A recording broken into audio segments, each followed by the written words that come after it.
함께 만드는 언론 미디어 동서와 여기는 국민 TV. 함께 만드는 언론 미디어 동서와 여기는 국민 TV.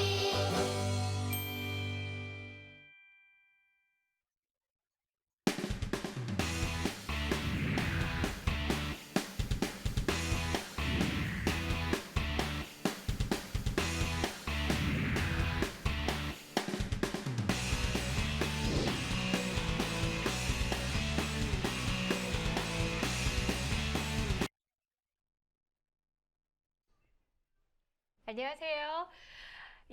2015년 5월 4일 생방송입니다. TV 방송 네 번째 방송 만에 생방송 진출했습니다. 이재정 변호사입니다. 이변입니다. 네. TV로 전환된 다음에 방송하는 게 정말 힘들었는데 오늘 생방송이라고 하니까 게다가 날방송. 날방송. 더군다나 권영 변호사님을 모시고. 예, 아유 미리쓱 이렇게. 네. 예. 이변입니다. 이광철입니다. 예, 저희가 오늘은 특집을 준비했습니다. 이 시대의 변호사, 가장 핫한 변호사, 권영국 변호사님 모시느라 진짜 힘들었는데요. 권영국 변호사를 모시면 자리가 하나가 부족해집니다. 그래서 네. 저희가 한 명을 잘라야 되는데 알턴이 잘라버렸습니다. 진짜요? 자르고 모셨습니다. 정말 어렵게 모셨습니다. 권영국 변호사님 어서 오세요. 네, 반갑습니다. 권영국입니다. 네. 박수 한번 쳐주세요. 아, 예, 우리끼리 네. 하는 박수. 예. 부담 느끼시지 마세요. 이 방송은 어디까지나 네. 라디오 방송입니다. 아, 보이는 그렇군요. 라디오고요. 네. 그래서 저도 지금 오늘 아침부터 머리 드라이하고 풀 메이크업 돼 있던 거 애써 지우고 라디오처럼 보이려고 머리도 막 뿌듯하게 한번 이렇게 헝클고 이러고 진짜? 들어온 거예요. 정말 안 이뻐 보이기도 아닌 것 이게 같은데. 쉽지 않아요. 예. 그리고 라디오 방송처럼 하시려고 정말 그러니까 막 수트 깔끔하게 입으시고 있다가 막 이렇게 엉클어뜨리고 아니에요. 들어오신 아닙니다. 거잖아요. 아니에요. 편하게 얘기하시면 돼요. 네. 저희 이런 변이 있나 이전에 그 이재정이 70.5라는 인터뷰 프로 했을 때 네. 나와주셨어요. 그래가지고 깊은 속내 한번 풀어주신 적이 있는데 이런 변이 있나? 네, 한 두 한번 번 나오셨죠? 두 번 정도 나왔던 것 그랬나요? 같아요. 네. 아, 저희 때도 그러면은 한번 나오셨는데. 제가 많이 괴롭혀드렸네요. 저희가. 근데 네. 지금은 저희가 지난주 방송 때 실은 모시고 싶었어요. 네. 근데 그때 아마 이제 총파업 맞습니다. 국면이기도 했고 워낙 노동 전문 변호사로서 노동 현장에는 없으시면 안 되는 분이라서 저희가 모시기에는 시간이 허락치 않으셨어요. 오늘 너무 고맙습니다. 근데 네. 이제 뭐 노동 전문 변호사님에서 최근에 바뀌신 것 같더라고요. 뭘? 연행 전문 변호사로. 아, 네. 네, 예. 걱정입니다, 지금. 연행에서 예.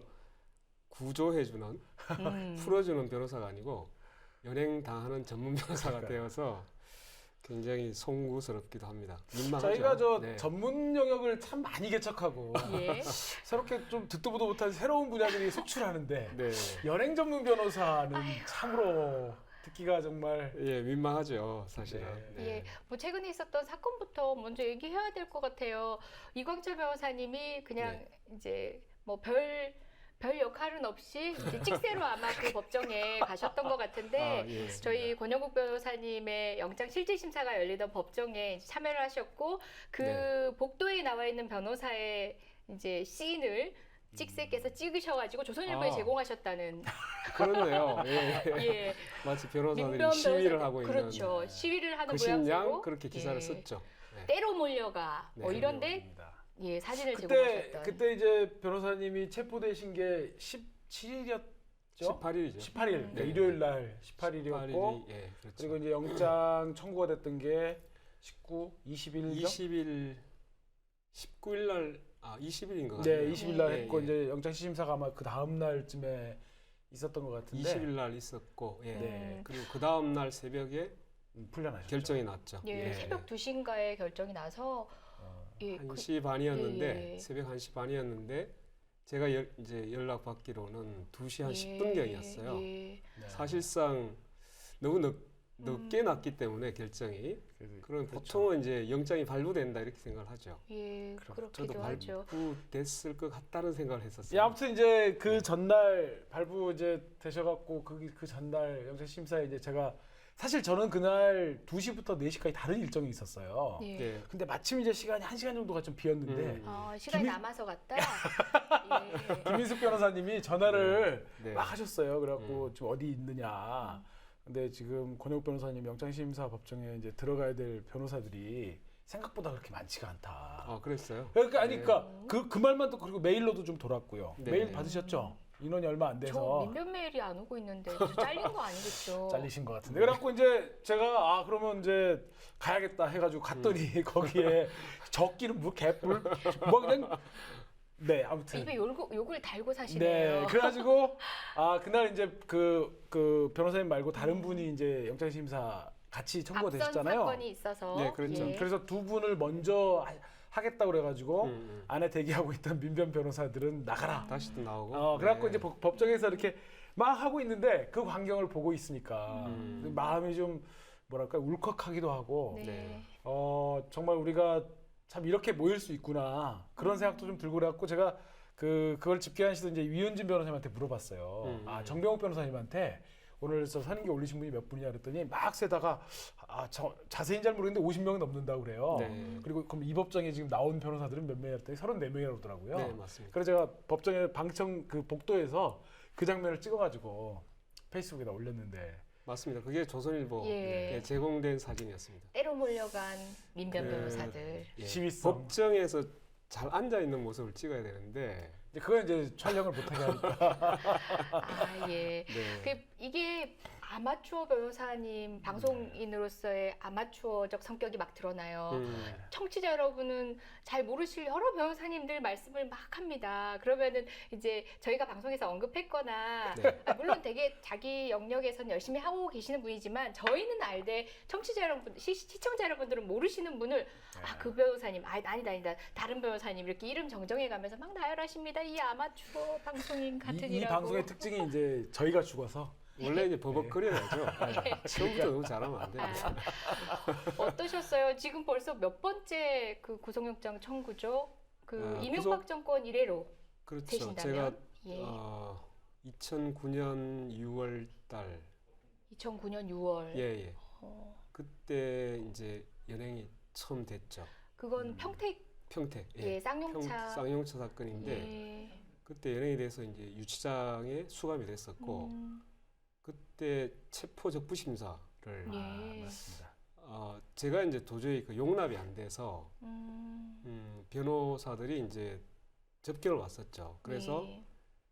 검찰이 석방지해서 나가는 것은 내가 원하지 않는다. 그래서 이제 체포 적부 심사를 신청을 해보자. 이렇게 해서 이제 체포 적부 심사를 실제로 접수를 했고 예. 접수를 하자마자 그날 밤 10시경인가 네. 법원에서 예. 체포 적부심을 잡아줬어요. 기일을 예. 그러니까 그 아마 심의원들이. 오전에 이제 접수를 했는데 예. 법원에서는 그날 밤 10시에 체포 바로 적부 심사를 잡아준 거죠. 일정을 잡은 거예요.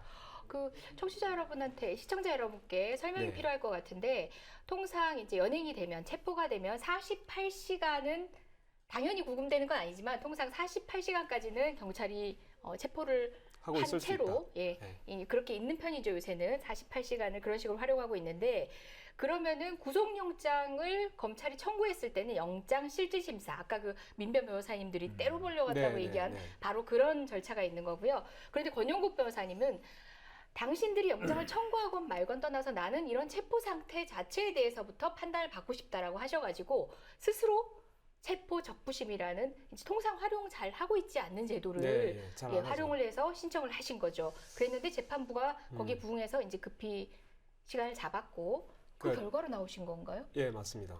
그러니까 보통 이제 구속 적부 심사는 많이 알고 있어요. 네. 그렇죠. 그러니까 이제 구속 영장이 떨어지면 구속 영장에 대해서 이제 다시 또 한 번 다투는 절차죠. 그래서 이제 왜냐하면 구속 영장이 발부되면 시간이 조금 이제 여유가 생기잖아요. 네. 그렇기 때문에 그 구속 영장에 대해서 다투는 구속 적부 심사는 일반적으로 하는 편인데 이 체포가 되면 체포해서 구속 영장이 발부되기까지가 그 48시간 이내에 다 이루어지거든요.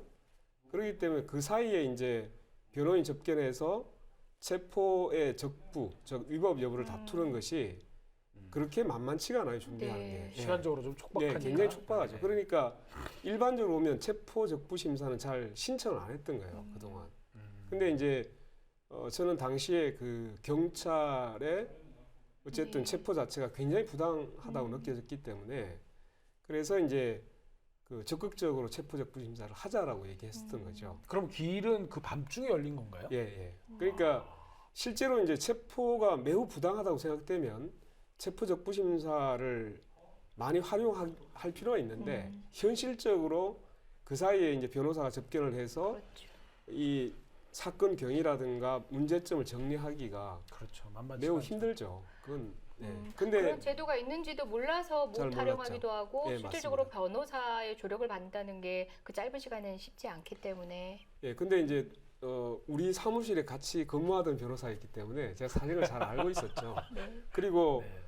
그 실제로 체포적부 심사로 풀려날 거냐 말 거냐가 이게 좀 불투명했던 상태예요. 그러니까 근데 제가 아마 체포적부 심사로 풀려난 근자에서 거의 첫 그 사건이 아니었을까 예. 생각됩니다.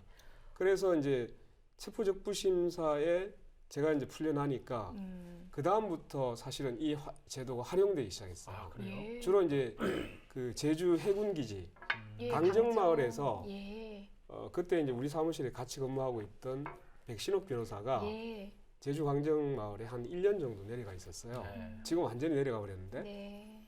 그때 이제 제 사건을 보고 그 제주 지방법원에서 체포적부 심사를 적극적으로 활용하기 선배님으로부터 시작했죠. 제대로 배워서 그때 당시에 맞습니다. 새내기 변호사였는데 그 제도를 활용해서 제주에 그래서 그때 많이 인권한 나왔어요, 효과를- 실제로. 예. 많이 받아들여져가지고. 예, 그러니까 실제로 이제 검찰이나 경찰이 이 주로 이제 경찰이 체포를 굉장히 남용하는 측면이 있어요. 예. 뭐 항의하다가 뭐 삿대질했다고 해가지고 연행하고 맞습니다. 예. 또 뭐 조금 말을 과하게 하면 또 연행하고 음. 이런 식이었기 때문에 그러니까 실제로 이제 준비만 되면 체포적부 심사를 활용할 수 있는데 이게 무더기로 또 이렇게 체포가 예. 되면 좀 어려운 측면이 또 있습니다. 예. 그게 2009년도 첫 번째 연행이 되셨던 연행이었었죠. 때고요. 그다음에 이제 두 번째가 2013년 2013년. 역시 이제 쌍용차 정례해고 사건 관련인데 그때 2013년 이제 대한문에서 네. 분향소를 철거하고 그 이제 대한문 앞에 화단을 설치했죠. 네, 네. 그러니까 화단 주변을 경찰 병력이 24시간 그렇죠. 계속적으로 이제 대기해서 화단을 보호한다는 이유로 그 주변 자연보호 정신에 투철이 입각해서 예 고생들 하셨습니다. 그 당시에. 네, 그 인도 위에 그 아무런 근거도 없는 화단을 조잡스럽게 만들어 놓고 그 조잡스러운 화단을 보호한다는 이유로 그 주변을 완전히 이제 집회 금지 구역처럼 만들어 버렸었죠. 예. 그래서 이제 그 경찰이 지금 금지하고 있는 구역 그곳이 이제 집회를 할 수 있는 공간이다. 집회 자유 공간이다라는 것을 입증해 주기 위해서 민변 노동위원회 주최로 집회 자유 회복을 위한 집회라는 명칭으로 예. 예, 통상 민변에서 집회 신고를 하는 경우가 많지 않은데 그 전에는 거의 예, 없었습니다. 예. 예. 그런데 집회의 자유가 헌법상 기본권이 중요해 준 시점이었기 때문에 네.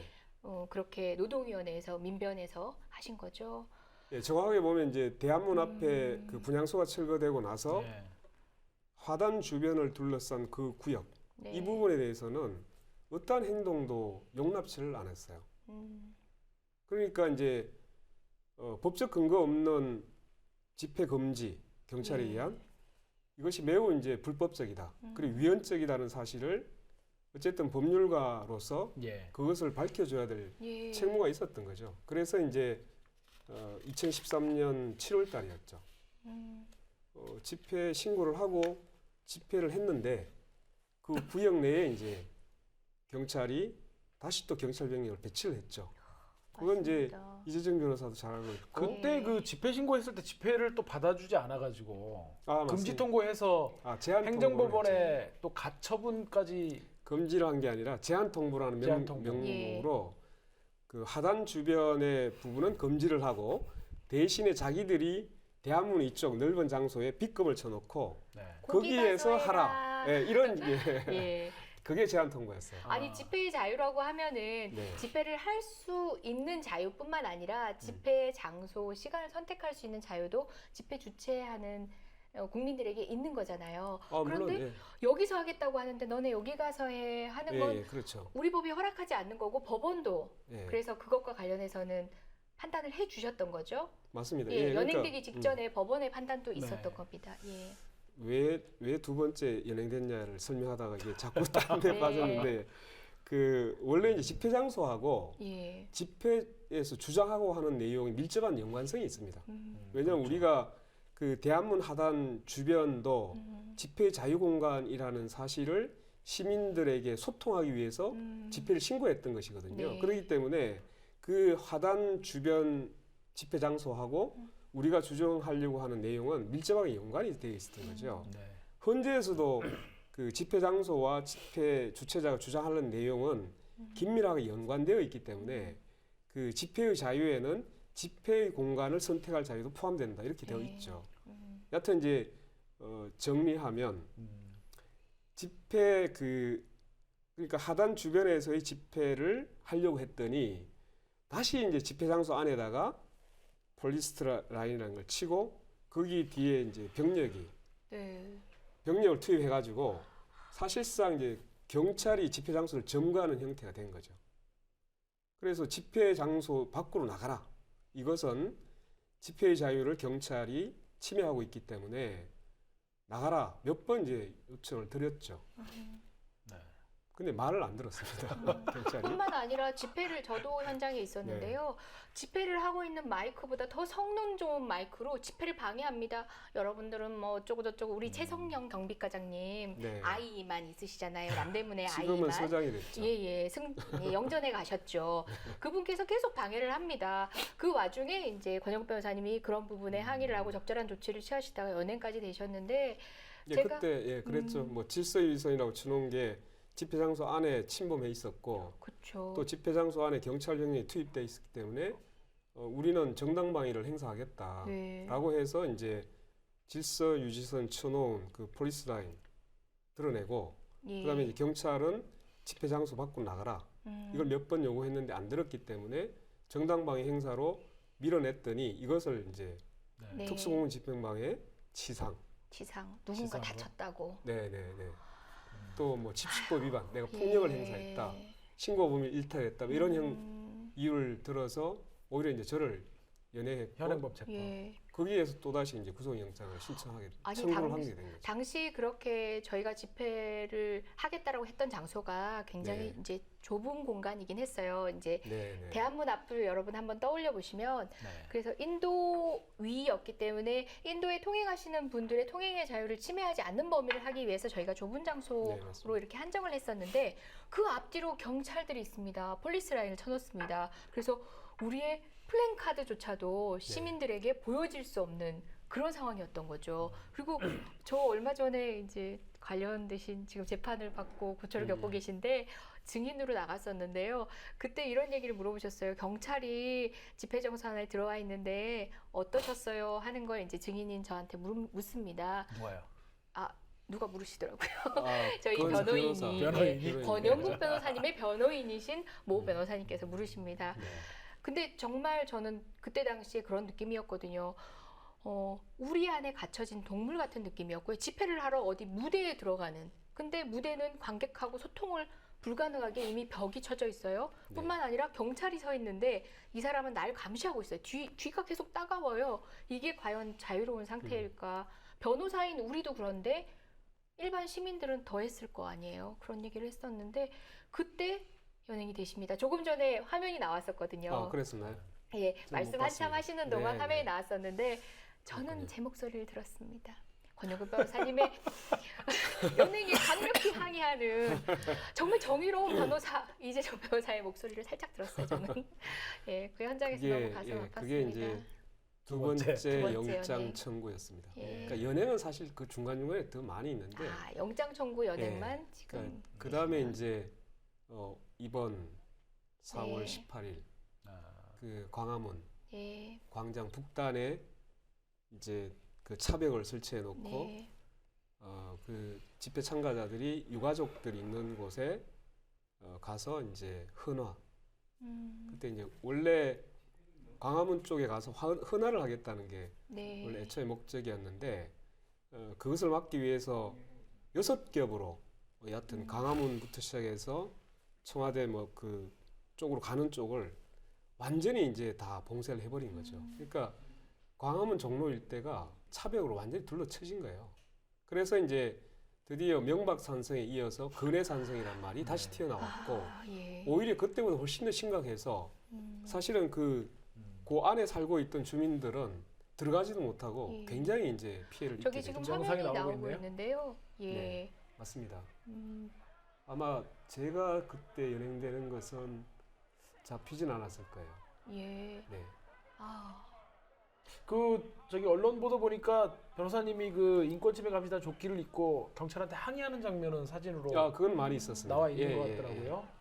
그때는 그 상당히 이제 경찰이 이런 봉쇄 작전을 이미 펴고 있었기 때문에 예. 상당히 이제 마찰이 있을 수밖에 없겠다는 생각을 했죠. 그래서 저도 이제 저 공간을 들어가게 됐던 거죠. 네. 아, 어떠셨어요? 사실 2번이나 고초를 겪으시고 그 영장 청구 이후로는 영장 청구 기각된 걸로 끝난 게 아니라 형사 네. 재판에 피고인으로 쓰셨지 않습니까? 영장이 청구되면 하여튼 저는 지금 이제 입건되는 것은 뭐 그냥 불기소된다 이런 게 하나도 없습니다. 예. 그러게요. 그러면 재판을 통해서 피고인의 신분으로 쓴다는 건 네. 일반인에겐 당연한 일이겠지만 변호사에게도 쉬운 일이 아니거든요. 그런 교초를 겪다 보면 이번 세월호 집회에서도 네. 제가 개인적으로 저 같은 경우에는 몸이 사려지더라고요. 그러니까 나는 또 재판을 받고 있는 피고인의 신분이고 내가 또 연행된다면 저 사람들은 또 어떤 식으로 이런 걸 기회로 활용을 할까 생각하면 네. 몸이 사려질 만도 하거든요. 어떠셨어요? 원래 이제 그 순간에 검경이 두렵진 노리고 있는 게 그 않으셨는지. 부분이죠.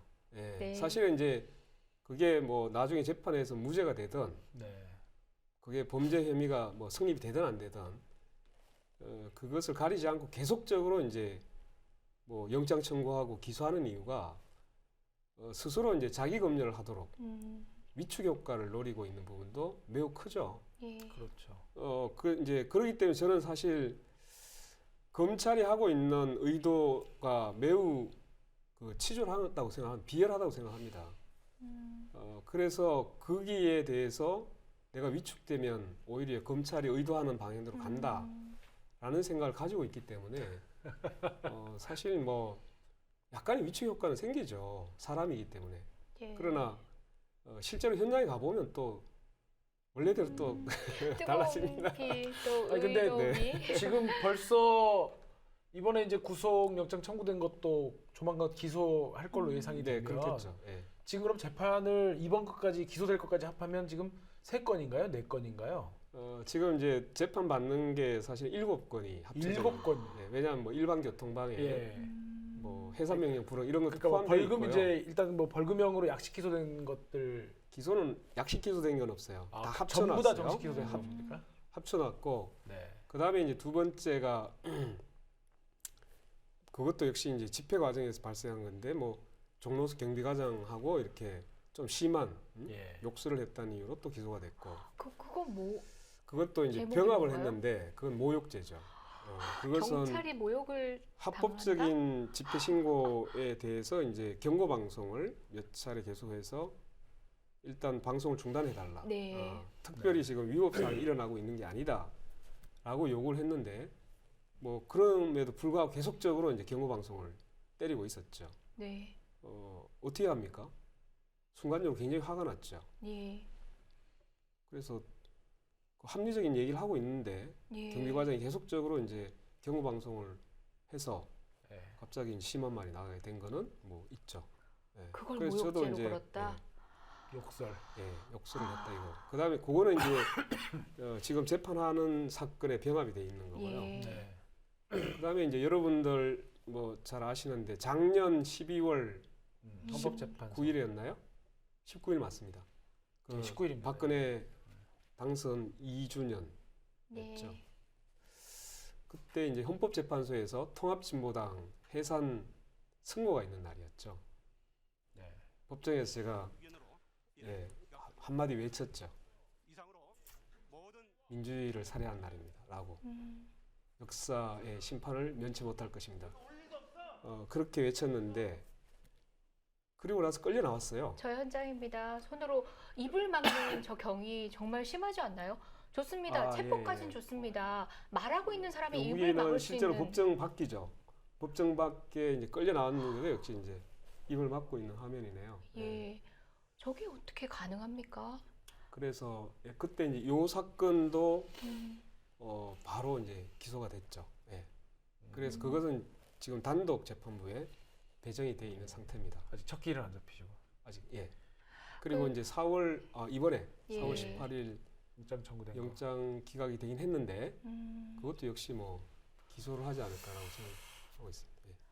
그 저희가 변호사님 안 계실 때도 변호사님과 관련된 사건이 있을 때마다 이제 저희끼리 그 얘기들은 했었어요. 그때도 했던 얘기는 변호사님이 변호사님만의 몸이 아니잖아요. 물론 뭐 사랑하는 가족들이고 당연한 거고 네. 뿐만 아니라 변호사님이 지켜주셔야 되는 그리고 변호사님의 기대고 있고 함께 의지하고 있는 연대하고 있는 노동자들 수많은 분들이 또 변호사님이 재판이라는 것에 또 시간을 씀에 따라서 또 그분들이 조력을 못 받으시는 것들도 너무 안타깝다. 저쪽이 원하는 것들이 바로 이 권영국이라는 이 정말 불굴의 의지의 이분의 정말 역량을 분산시켜서 네. 바로 그런 점들을 노린 게 아닌가 뭐 그런 얘기도 하긴 했었습니다. 저는 이런 생각이 듭니다. 예. 그러니까 공권력에 도전하는 자는 그것이 누가 됐든 간에 용납하지 않겠다. 이게 이제 굉장히 강하게 작용하고 있는 거죠. 예.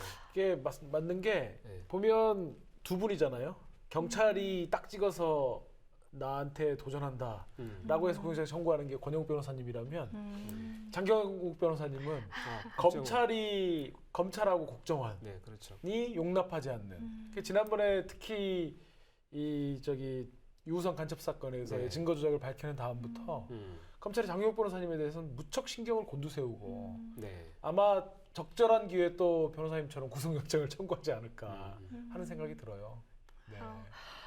그러니까 연행되신 걸로 따지면은 뭐 그 이상이고 네. 저도 이명박 정권 이래 연행 2번 됐는데 그 뒤로는 이제 몸살이고 있습니다. 이광철 변호사님 뭐 몇 번 뭐, 갔다 왔어요? 저는 뭐 몇 번 갔다 왔어요? 몸살이고 계신 거예요? 처음부터 사리고 있어가지고요.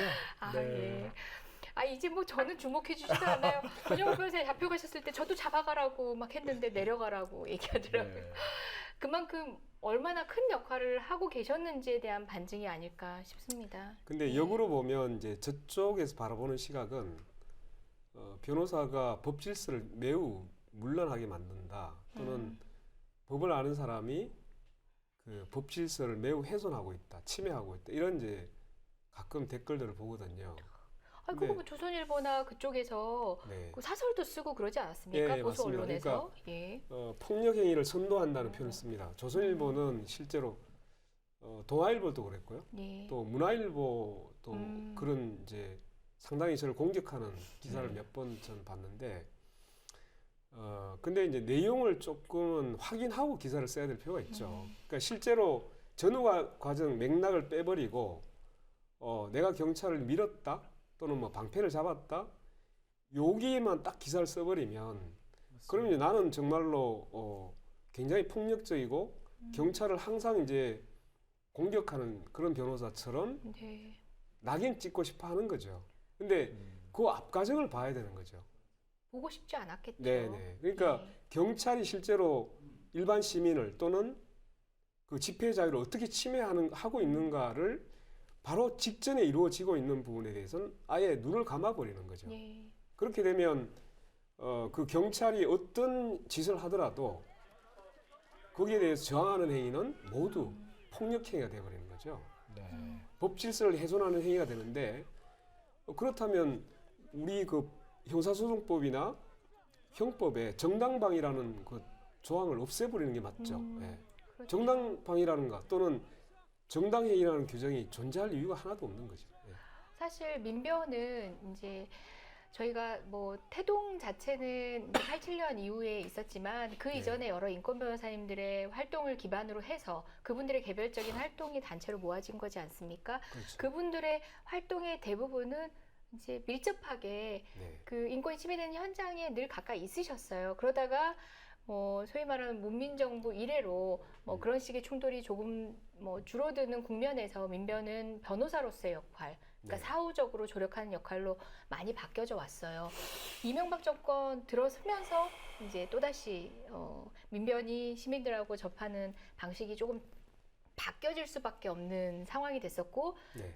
그때서야 저희가 인권 침해 감시 활동을 하게 됐죠, 현장에서. 네, 이제 그 맞습니다. 이전에도 뭐 집회가 없었던 것도 아니고 음. 뭐 노동자들의 여러 목소리들이 거리에서 있기도 했는데 뭐 물론 민변은 나가지 않았지만 권혁 변호사님 늘 거리에 계셨습니다. 네. 그랬는데 민변이 공식적으로 여러분들과 함께 나가기 시작했던 건 2008년 촛불 때부터였거든요. 네, 강업병. 예, 반대 인권 촛불 침해 때문에. 감시 활동. 네. 혹자들은 그런 얘기를 해요.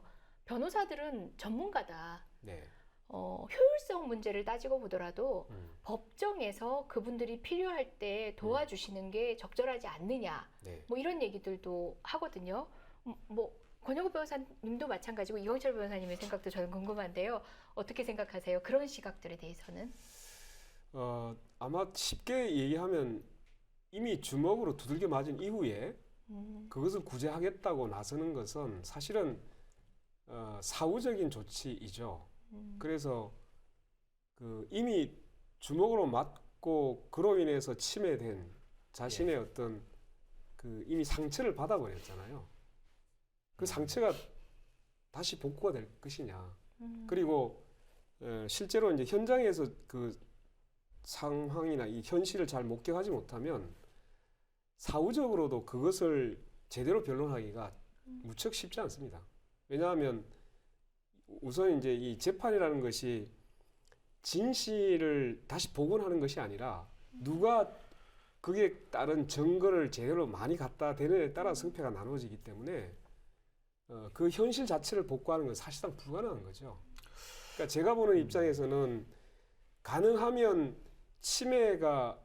침해를 예방하거나 또는 침해 그 현장에서 방어할 수 있으면 가장 좋은 거고 이것이 안 됐을 때 사실은 사후적으로 법정이나 아니면 다른 형태로 그 인권 침해된 부분을 복구하려고 하는 것이 그 연이어서 이루어지는 것이지 사실은 사후적인 것만 있으면 사전에 예방해서 훨씬 더 큰 효과를 가져올 수 있는 부분을 스스로가 방기하는 결과가 나오는 거죠. 저는 이제 그 부분에 대해서 네. 그 권 변호사님 이제 말씀도 한번 들어보고 싶고 고민이 되는 부분인데요. 그러니까 변호사로서 그 인권 침해가 이루어지는 현장에 있어야 한다. 변호사님 네, 말씀에 뭐 120% 동의를 하고. 네. 근데 이제 인권 침해가 이루어지는 현장에서 과연 이제 경찰이 불법적인 행동을 해요. 네.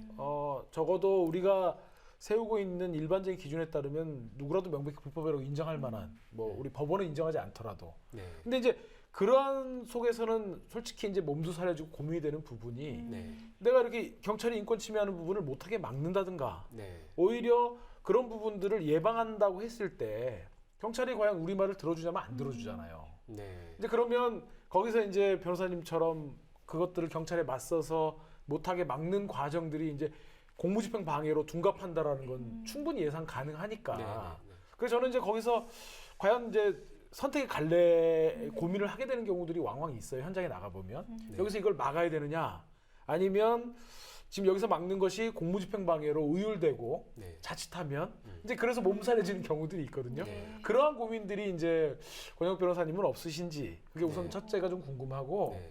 이제 두 번째로 그러한 일반적인 그런 상황에서 우리가 막는다고 해서 법정에서 정당방위가 인정되지 않는다는 것은 우리가 충분히 예측 가능하잖아요. 네. 지금 같은 야만의 그러니까. 시대에서는 예. 그렇다고 하면 그러한 국가폭력이라든지 국가의 명백한 불법들을 정말 구조적으로 없앨 만한 네. 뭔가 다른 대안들에 대한 고민들은 없으신지 네. 저는 이제 그 두 가지를 한번 여쭤보고 싶었어요. 이제 첫째는 그 앞에 가서 이제 어떻게 할 거냐 하는 문제죠. 네. 그러니까 저도 사실은 이제 제가 변호사 돼서 현장에서 변호사가 어떻게 역할을 할 거냐에 대해서는 제 선배 변호사 중에 아무도 가르쳐 준 사람이 없습니다. 그렇죠. 그러니까 실제로 이제 그 민주노총 법률원에 들어가서 그 법률원의 특성은 이제 노동조합에서 하여튼 집회를 하거나 어떤 이제 싸움이 벌어지면 반드시 거기에 이제 와달라는 요청을 하게 돼 있어요. 네. 그러니까 요청이 왔을 때 변호사가 가지 않을 수가 없잖아요. 그래서 이제 사실 계기가 됐던 것이고, 그러면 이제 집회 현장에서 그 옆에서 지켜보는 뭐 카메라 들고 지켜볼 수도 있는데 이제 눈에 띄기 시작한 거죠. 현장에서 지켜보고 있으면 경찰들이 방패를 들고 매우 위협적으로 행동한다든가 네. 또는 이제 터무니없이 인도를 가로막고 있다든가 이런 이제 현상들이 발생한단 말이죠. 그럼 거기에 대해서 사실은 일반인들은 이제 이것이 매우 부당하다는 생각을 갖고는 있어요. 근데 그것을 어떤 근거에 의해서 이제 공무가 왜 위법한지에 대해서 좀 논리적으로 주장을 하기 어렵잖아요. 법 조항을 잘 모르니까. 근데 저는 이제 준비의 여하에 따라서 준비를 어떻게 하냐에 따라서 사실은 인도를 완전히 원천 봉쇄하고 있다든가 또는 그들이 이제 시민들 향해서 매우 위협적인 이제 그 태도나 행위를 취하려고 할 때 그것이 어떻게 위협한지를 제가 얘기를 해줄 수가 있어요. 또 준비를 하면 법원의 판례 같은 거 들고 나가서 얘기를 할 수도 있어요. 근데 거기서 약간의 차이를 보이기 시작했던 거죠. 그러니까 실제로 보면 경찰이 어떤 상당히 노골적으로 위협 행위를 할 때는 제가 그 부분에 대해서 법조항이나 또는 이제 법원의 판결을 가지고 들이밀었을 때 경찰이 매우 주춤하는 현상들을 제가 목격하게 된 거죠. 맞습니다. 네. 그래서 그 경찰들이 매우 노골적으로 또 심각한 경우에는 그것이 이제 시민들에게 매우 치명적인 어떤 상해를 가할 수도 있기 때문에 그래서 이제 그런 측면에서 보면 일정 부분 제어할 수 있는 가능성이 있겠다는 것을 발견하게 됐던 거고 지금도 필요하다고 생각합니다. 그러니까 그것이 한두 명 가지고는 안 되지만 예를 들면 한 20명 정도가 어떤 조끼를 입고 경찰의 위협 행위에 대해서 매우 그 집단적으로 항의를 하게 되면 어떻게 될까요? 아니 뭐 우리는 네. 이제 2008년 촛불 집회 때 저희 민변이 이제 그런 맞습니다. 인권침해 감시단을 운영한 경험이 있기 때문에 네. 근데 이제 제가 이제 궁금한 게 했던 거는 이제 그런 상황에서 변호사님처럼 이번처럼 막 영장 청구가 될 수도 있는 공무집행 네, 방해로 저는 현장에서 변호사님이 그 항의하고 이렇게 하는 내용들을 봤을 때 네. 전적으로 맞다고 생각하고 네. 저도 뭐 실제로 그렇게 이제 항의를 해본 경험도 있고 한데 네. 변호사님 같은 경우는 이전에도 구속영장 청구가 있었고 맞습니다. 또 실제로 그게 우려가 현실화된 거잖아요. 네, 그렇죠. 과연 그랬을 때 단순히 조금 변호사님께서 일정한 선을 그어놓고 네. 이 이상은 넘지 않는 속에서의 항의만을 하시지는 않는 것 같아요. 맞습니다. 저는 뭐 그러니까 네. 그럴 때 혹시 이제 갈등이나 고민은 혹시 없으셨는지 이런 거죠. 그러니까 경찰이 지금 이제 예를 들면 인도를 원천 봉쇄하고 있어요. 네. 아니면 경찰이 이제 그 도로 인도에서 어떤 이제 조합원이든 시민을 둘러싸서 이제 구금을 하고 있어요. 사실은 둘러싸고 있는 게 결국 체포나 감금에 해당되죠. 그렇죠. 움직이지 못하게 하고 있는 거예요. 장소적 이전의 자유를 그런데 제한하는 거니까. 우리 이제 헌법이나 형사소송법에 따르면 체포를 할 때는 반드시 미란다 원칙을 고지하게 되어 네. 있습니다. 근데 미란다 원칙을 고지하지 않은 상태에서 계속적으로 구금을 하고 있는 거예요. 그러니까 달리 얘기하면 체포 사유도 없이 그냥 감금을 한 거죠. 네. 이것은 명확하게 체포 감금죄입니다. 자, 이것이 계속 진행되고 있을 때 그럼 몇 차례 걸쳐서 이제 우리가 주장할 수 있죠. 여러분들이 지금 그 체포 이유도 고지하지 않은 채 일반 시민을 무조건적 감금하고 있다. 이건 체포 감금죄에 해당되기 때문에 공무는 불법이다. 적법하지 않다. 당장 풀어라. 이렇게 요구를 했어요. 근데 씨알도 안 먹혀. 네. 그죠? 제 얘기를 들을 리가 없죠. 그들은 지휘 계통에 따라서 위에 중대장 얘기를 듣고 그 위에 뭐 또 대대장 얘기를 듣고 연대장 얘기를 듣겠죠. 이 라인이 아니면 전혀 얘기를 들으려고 하지 않아요. 맞습니다. 근데 이것은 그 위법한 지시에 따른 위법한 지금 공무를 하고 있는 겁니다. 공무가 아니죠. 그것이 계속 진행되는 것에 대해서 단순히 그것을 풀어라만 얘기를 하고 있는 것이 맞냐? 그러면 잘못된 것에 대해서 우리가 배울 때는 정당방위 행사가 우리 법에서 보장되어 있고 정당방위 행사를 해야 된다고 저는 배우고 있거든요. 왜? 불의가 정의를 우선할 수는 없잖아요. 그죠? 그랬을 때 이제 저는 몇 차례 얘기를 해줍니다. 사실은. 여러분들이 지금 공무가 불법이고 따라서 지금 당장 중단해야 된다. 이렇게 몇 차례 걸쳐 요구를 합니다. 그런데도 불구하고 계속적으로 불법 행위를 자행하고 있다면 그것은 시민의 권리로서 정당방위 행사를 하는 게 맞겠죠. 그것은 달리 얘기하면 지금 누군가 강도로부터 지금 폭력 행위를 당하고 있는 거예요. 아니면 강도로부터 위협 행위를 당하고 있는 거예요. 네. 그것을 지켜볼 거냐 아니면 실제로 우리에서 방위 행위를 할 거냐 하는 문제하고 저는 다 있다고 생각하는 겁니다. 그러니까 그 거기서 이제 네. 그러니까 이런 말씀 한번 드려보고 싶은 거죠. 그러니까 변호사님 의견을 한번 여쭤보고 싶은 게, 그러니까 시간의 효율적 사용이라는 관점에서 보면 변호사님께서 갖고 계신 여러 가지 능력과 이런 것들이 있는데 현장에서 그 정당방위를 해가지고 막 불려다니고 재판 불려다니고 이러는 것도 당연히 필요합니다. 네. 그런데 이제 제가 이제 아까도 두 번째 여쭤봤던 건데 또 이제 변호사님도 어차피 하루 24시간의 제약이 있잖아요. 맞습니다. 네. 이제 그런 제약 속에서 야 이게 현장 가갖고 경찰하고 막 항의하고 잡혀가고 이런 시간들을 조금 더 변호사님께서 효율적으로 쓰신다 그러면 아, 네. 국가의 그런 불법적인 지휘 라인 또 국가의 그런 국가의 불법을 자행하는 배후의 집단들 네. 뭔가 국가에 이렇게 정말 지금 이런 현상을 낳는 구조적인 모순들 네. 이런 데 대해서 조금 더 네. 시간을 써보실 의향은 없으신지. 제가 네. 예, 관심법으로 이렇게 제가 아, 답변을 예. 한번 해볼까요? 아, 예, 그러시죠. 아니 그게 아니라 말씀을 들으면서 제가 그런 생각이 들었어요. 이건 이제 논리적으로 그 선택의 순간에 있는 변호사님의 논리를 묻고자 한 게 아니라 결국은 들으면서 그건 정말 선택이었는데 그 선택에 필요한 것은 용기였구나 하는 물론입니다. 생각을 했어요. 네. 그리고 이제 저 역시도 한때는 물불을 안 가리다가 어느 순간 물불이 가려지게 됐었어요. 네. 그러니까 정말 솔직하게 고백하건대 몸을 살리는 거죠. 피고인이 법정에서 피고인이 되어본 많은 시민들이 또 저와 비슷할까 전 네. 염려도 됩니다. 네. 저는 그때의 기억이 너무 힘들었거든요. 그래서 그 뒤에는 두 번 다시 그런 일을 겪고 싶지는 않다라는 생각도 했었어요. 네. 그러면서 저 스스로 포장을 하건대 그래 나는 법률가로 조력하겠다라는 말로 일부는 그러니까 뭐 모든 마음이 그렇게 변명으로는 아니지만 때로는 포장되기도 했어요. 그러면서 현장에서 내가 기여했던 바는 과연 무엇이었을까를 돌이켜보니까 변호사님 말씀드리면서 돌이켜보니까 분명히 유효했던 지점들이 있어요. 뿐만 아니라 우리 시민들도 변호사가 함께 있어서 그 부분을 논리적으로라도 해소했을 때 얻는 연대감, 안정감은 굉장히 컸었거든요. 그리고 여러분들은 자꾸 오해를 하실 수 있는데요.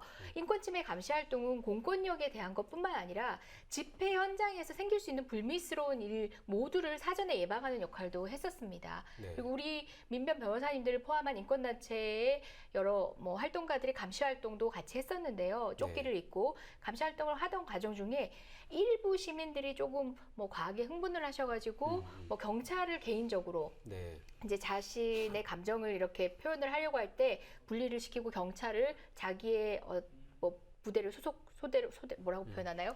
돌려보내는 역할도 하기도 했었고요. 네. 또는 부당하게 경찰이 시위대를 자극하는 방식으로 네. 공권력을 행사할 때는 그 지점을 가려가지고 불필요한 충돌이 일어나지 않도록 하는 것도 저희 네. 변호사들 그리고 인권침해 감시 그렇죠. 활동의 역할이었습니다. 맞습니다. 예. 네. 근데 이제 우리 이광철 변호사님 얘기에 대해서 이 구조적인 문제 오히려 이제 그것을 좀 제도적으로 아니면 구조적으로 문제를 해결하는데 시간을 더 쏟는 게 좋지 않겠냐. 근데 이제 저는 사실 현장에서 그렇게 문제를 지적하고 이런 이제 변호사도 좀 있어야 된다고 생각합니다. 물론입니다. 예, 왜냐하면 사실 이제 시민들이 그 공무집행을 다투기가 매우 힘듭니다. 그게 법원이 잘 인정을 안 해요.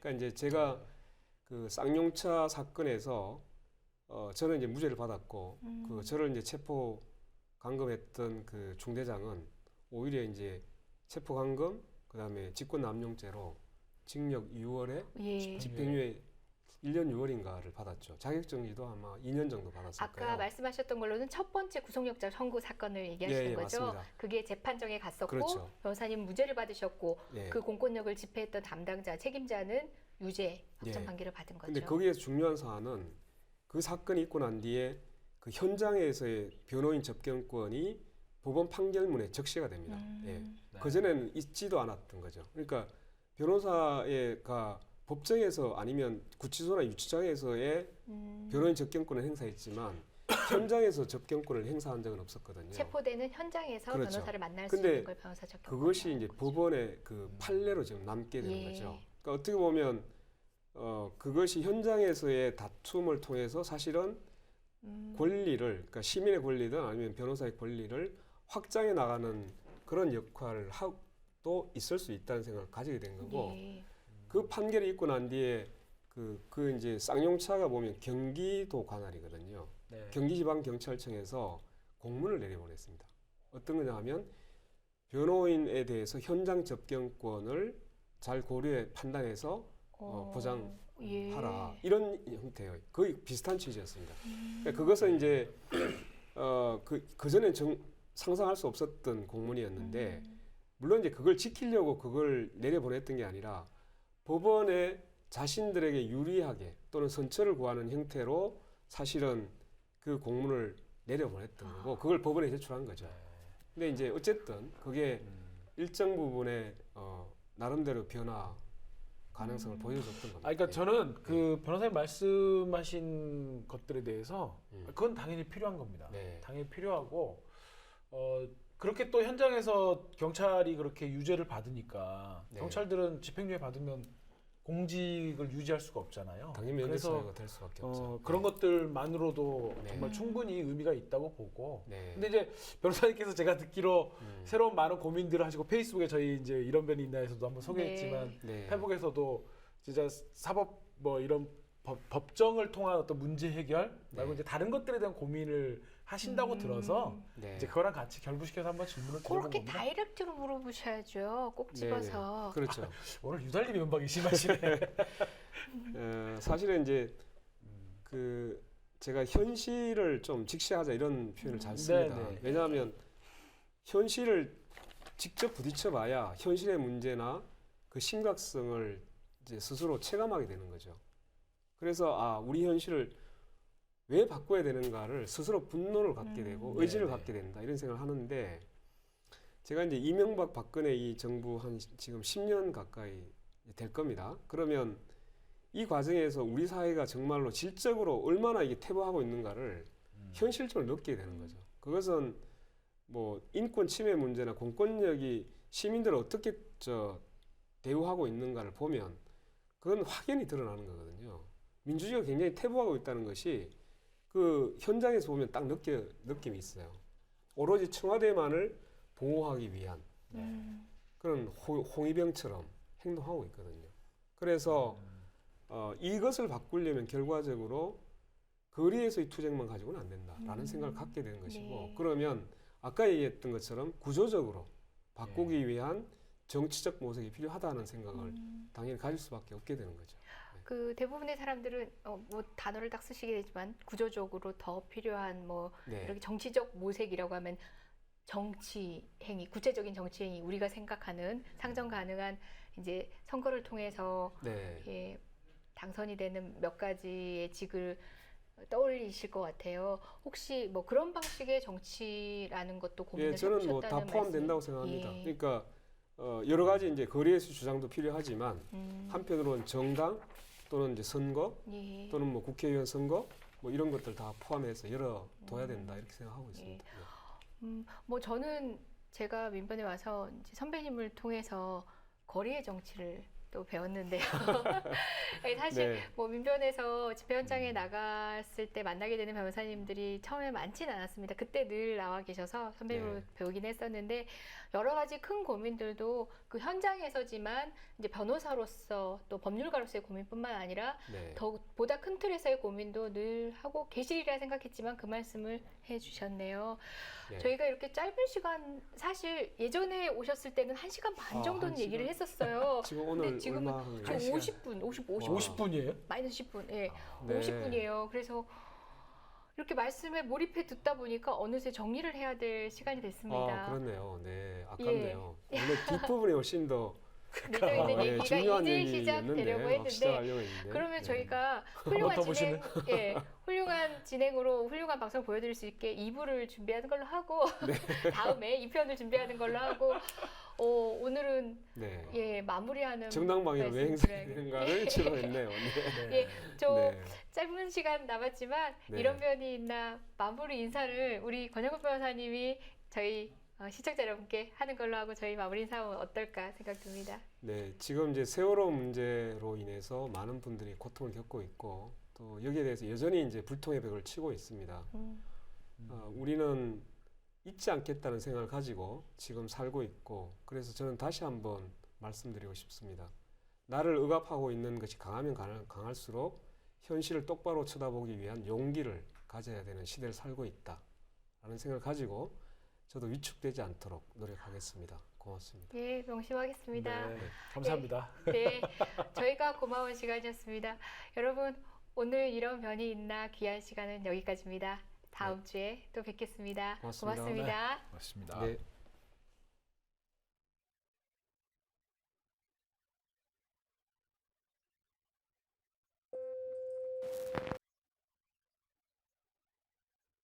함께 만드는 언론 미디어 협동조합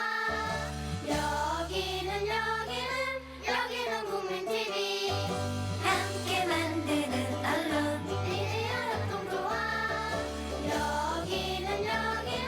여기는 국민 TV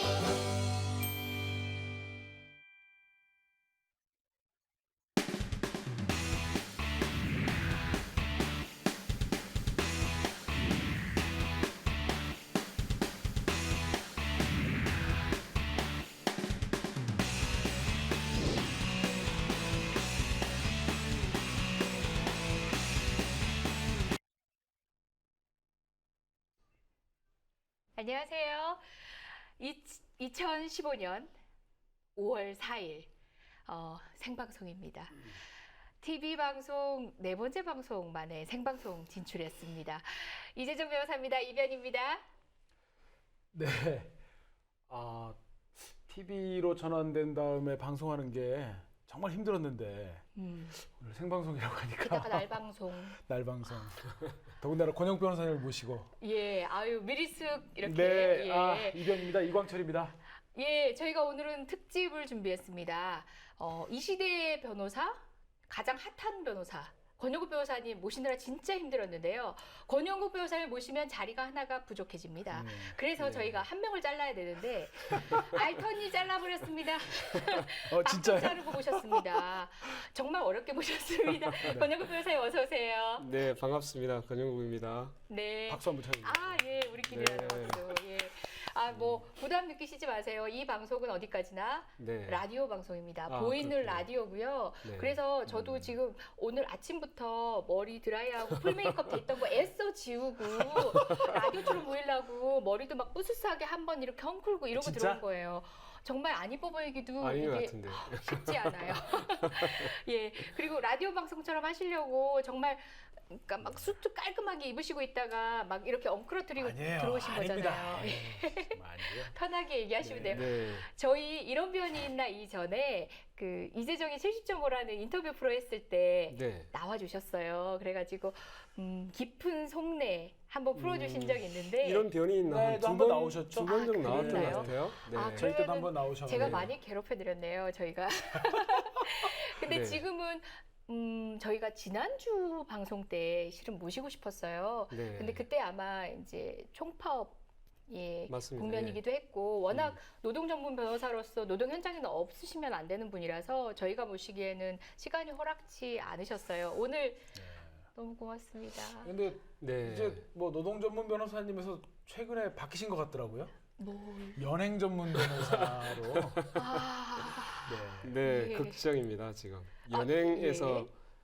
구조해주는, 풀어주는 변호사가 아니고 연행 당하는 전문 변호사가 그러니까요. 되어서 굉장히 송구스럽기도 합니다. 민망하죠. 저희가 저 네. 전문 영역을 참 많이 개척하고 예. 새롭게 좀 듣도 보도 못한 새로운 분야들이 속출하는데 네. 연행 전문 변호사는 참으로 듣기가 정말 예, 민망하죠, 사실은. 네. 예, 뭐 최근에 있었던 사건부터 먼저 얘기해야 될 것 같아요.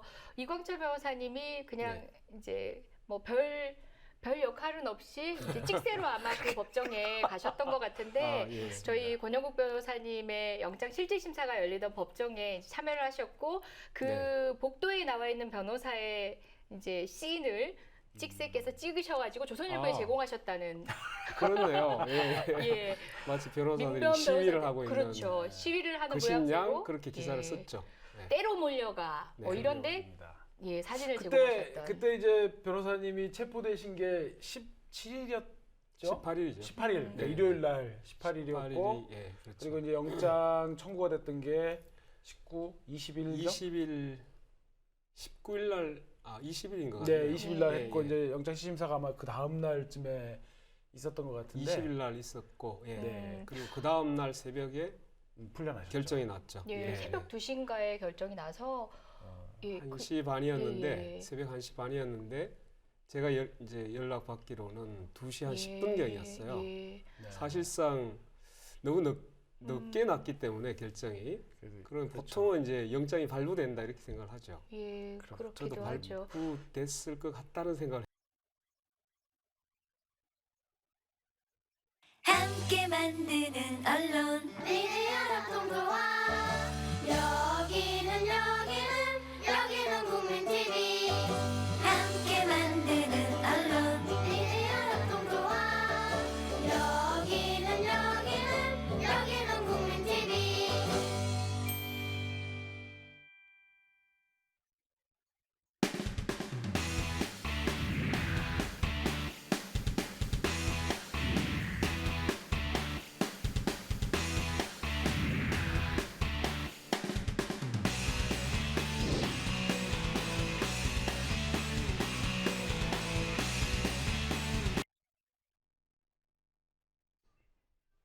안녕하세요.